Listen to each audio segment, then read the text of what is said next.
Nancy Drew Mystery Stories The Secret of the Old Clock by Carolyn Keene. Chapter 3 An Unpleasant Meeting. What are your plans for this morning, Nancy? Her father asked at the breakfast table. I thought I'd do a little shopping, she replied. Her eyes twinkled. There's a dance coming up at the country club, and I'd like to get a new dress. Then will you phone me about lunch, or better still, how about eating with me, whether Mr. Rosted comes or not? I'll be there, Nancy declared gaily. All right, drop in at my office about 12:30. If Mr. Rosted does not accept my invitation, we'll try to find out something about Josiah Crawley's will. Dr. Drew pushed back his chair. I must hurry now, or I'll be late getting downtown. After her father left, Nancy finished her breakfast and went to the kitchen to help Anna Gruen, who had already left the table. Earrings for me? Nancy asked. Yes, dear, here's a list, the housekeeper replied, and good luck with your detective work. Anna Gruen gazed at the girl affectionately, and several thoughts raced through her mind. In school, Nancy had been very popular and had made many friends. But through no fault of her own, she had made two enemies, Anna and Isabel Topham. This worried Anna. The sisters, intensely jealous of Nancy, had tried to discredit her in positions she had held in school. But loyal friends had always sprung to Nancy's defense. As a result, Ada and Isabel had become more unpleasant than ever to Nancy. Thanks for your encouragement, she said to Hannah a little later, giving her a hug. Whatever you do, Nancy, be aware of those Topham sisters. They'd be only too happy to make things difficult for you. I promise to be on my guard. But before leaving the house, Nancy phoned the Turners. She was glad to hear that Judy had suffered no ill effects from her fall, but she was disappointed that the police had found no clue to the thieves who had stolen the silverware. Please let me know if you learn anything, Nancy said, and Edna promised to do so. Becomingly dressed in a tan cotton suit, Nancy set off in her convertible for the shopping district. She drove down the boulevard, and upon reaching the more congested streets, made her way skillfully through heavy traffic, then pulled into a parking lot.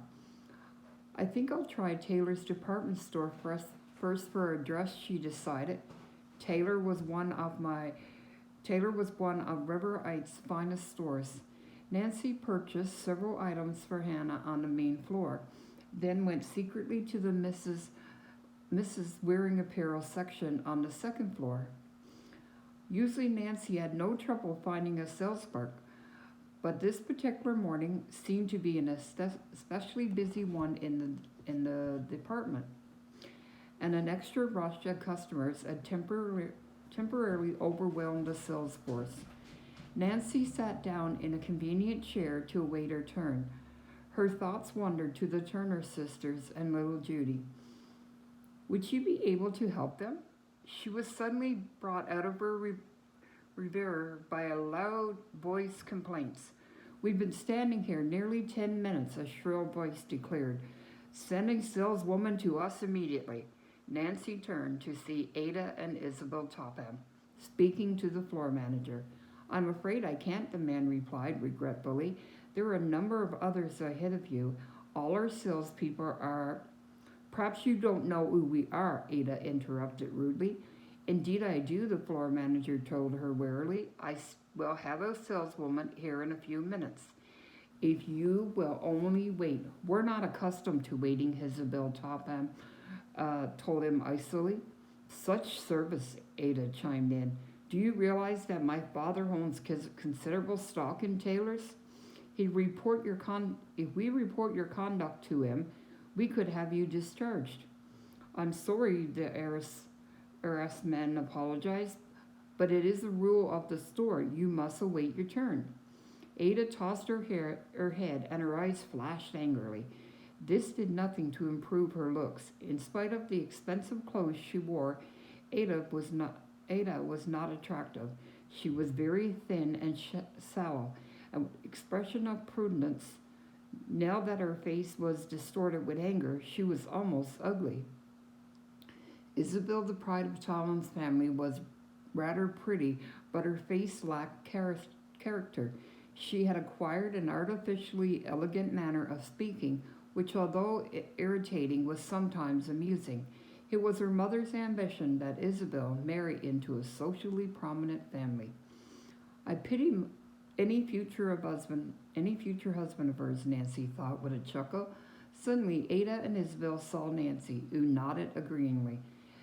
Isabel coolly returned a nod, but Ada gave no indication that she had even noticed Nancy. At that moment, a saleswoman hurried toward the Topham sisters.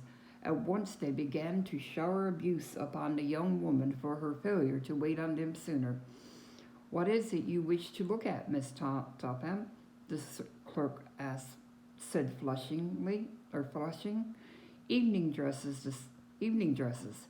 The sales lady brought out several dresses. Nancy watched curiously at the Tophams in an unpleasant frame of mind, tossed aside beautiful models with scarcely a second glance.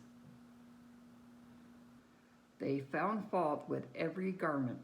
"This is a very chic gown," the saleswoman told them opally as she displayed a particularly attractive dress of lace and chiffon.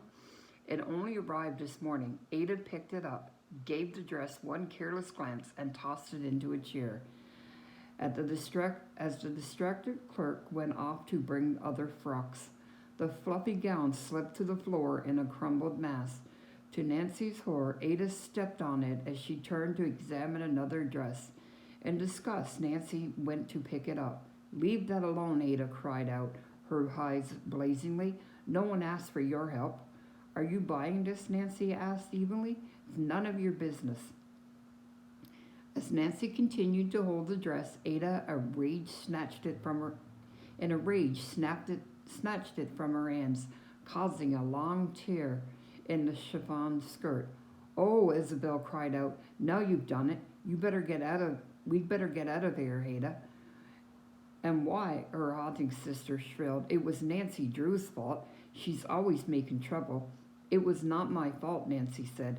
"Come on, Ada," Isabel urged, "before that clerk gets back." Reluctantly, Ada followed Isabel out of the department. As they rushed toward a waiting elevator, Nancy gazed after them. At this moment, the saleswoman reappeared with an armful of lovely frocks. She stared in bewilderment at the torn dress. "Where did my customers go?" she asked Nancy worriedly. Nancy pointed towards the elevator, but made no comment. Instead, she said, "I'm looking for an evening gown myself. This torn one is very pretty. Do you think it could be mended?" "Oh, I don't know," the woebegone clerk waited. "I'll probably be held responsible, and I can't afford to pay for the dress." I'm sure tailors wouldn't ask you to do that," Nancy said kindly. "If there's any trouble, I'll speak to the manager myself. What usually happens is that such a dress is greatly reduced." "Thank you," the clerk replied. "I'll call Miss Reed, the fitter, and see what can be done." "First, let me try on the dress," Nancy said, smiling. They found a vacant fitting room, and Nancy took off her suit and blouse.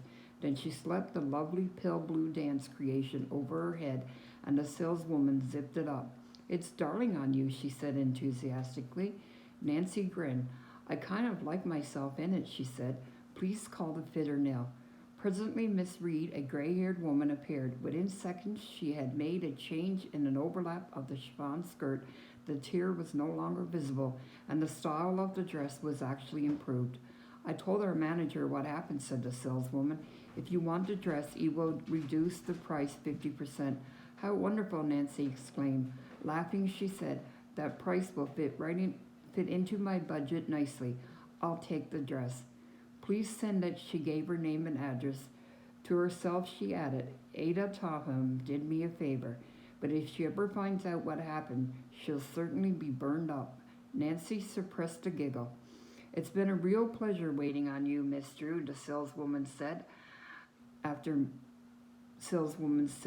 Miss Reed left and Nancy was putting on her suit. "But now I dread to see the Topham sisters come in here." How I dread to see those Topham sisters come here. They're so unreasonable, and they'll be even worse when they get Josiah's Crawley's money. The woman lowered her voice.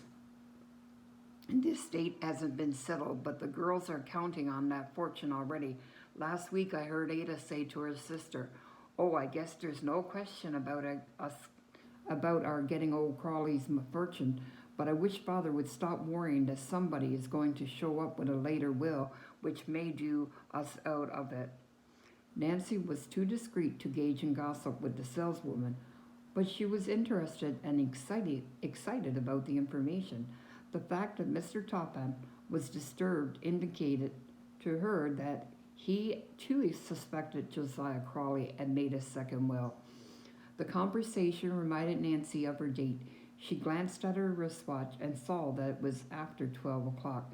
"I must hurry, or I'll be late for an appointment with my dad," she told the saleswoman. Nancy drove directly to her father's office. Although she was a few minutes ahead of the appointed time, she found that he was all ready to leave. "What luck, Dad?" Nancy asked eagerly. "Did Mr. Rosted accept your luncheon invitation?" "Yes, we are to meet him at the Raw Hotel in 10 minutes. Do you still think I should quiz him about the Crawley will?" "Oh, I'm more interested than ever in the case," she told her father about the saleswoman's gossiply remarks. Said Mr. Drew, it's not what you call evidence, but the old saying usually holds true, where there's smoke there's fire. Come, let's go." The Royal Hotel was located less than a block away, and Nancy and her father quickly walked the distance. Mr. Ralston was waiting in the lobby. Carson Drew introduced his daughter. Then the three made their way to the dining room, where a table had been reserved for them. At first, the conversation centered around a variety of subjects.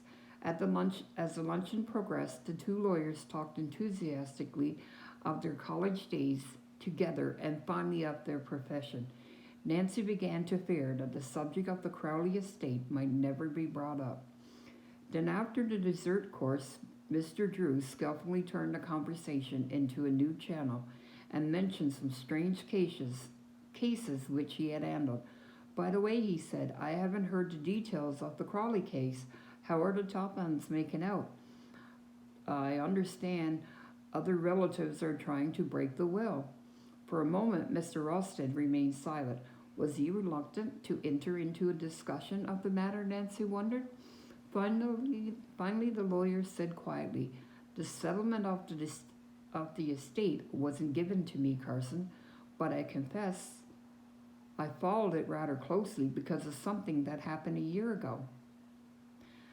As the present will stands, I do not believe it can be broken. When the Tophams fall heir to the entire estate," Mr. Drew commented. "Yes, unless a more recent will is uncovered." "Another will?" Carson Drew inquired innocently. "Then you believe Crawley made a second one?" Mr. Ralston hesitated as though uncertain whether or not he should divulge any further information. Then, with a quick glance about, he lowered his voice and said, "Of course, this is strictly confidential." And that's the end of chapter 3. I will see you tomorrow with chapter 4. Have a good evening. Bye.